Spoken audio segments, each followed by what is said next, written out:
మరి ఏంటయ్యా ఇది? ఉదయం టిఫిన్ చేసిన తర్వాత తీసుకొచ్చావు, ఇప్పుడు రాత్రి అయింది.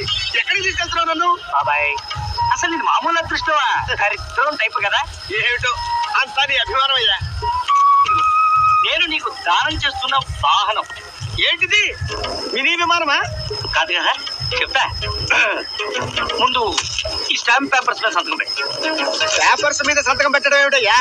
నేను నీకు ఈ వాహనాన్ని దాన విక్రయాది సంపూర్ణ హక్కులతో రాసిచ్చిన పత్రం. పెట్టు. అవునులే, ఎందుకని మంచిది, పట్టుకో. ఈ లోపు నువ్వు మనసు మార్చుకొని ఈ బహుమానం నీకు కాదు అంటే నేను చచ్చిపోవాలి. థ్యాంక్స్. ఇప్పుడు మీరు మీ లక్కీ డిప్ వాహనాన్ని చూడబోతున్నారు. శ్రీ భద్రమహారమణ గోవింద.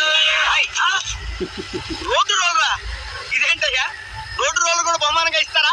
చాలా గమ్మత్తుగా ఉంది. వద్దంటే చెప్పండి, ఎవరికైనా ఇచ్చేస్తారు. ఇదిగో సారథి, నీకు తెలుసు కదా నేను ఊరికి వస్తే దేన్ని వదిలిపెట్టను. పోనీ ఎందుకైనా మంచిది, అదే పడి ఉంటుంది. మంచిది కాకపోయినా పడి ఉంటుంది. నష్టం అది ఏడ్చినట్టే ఉంది. ఆ బేవర్స్ బాబాయ్కి బుద్ధి చెప్పవయ్యా అంటే వాడికి పెద్ద ప్రైజ్ ఇచ్చి సంతోష పెడతావా? సంతోష పెట్టడం కాదు, అదృష్టంలో ఉంచడం అంతకంటే కాదు.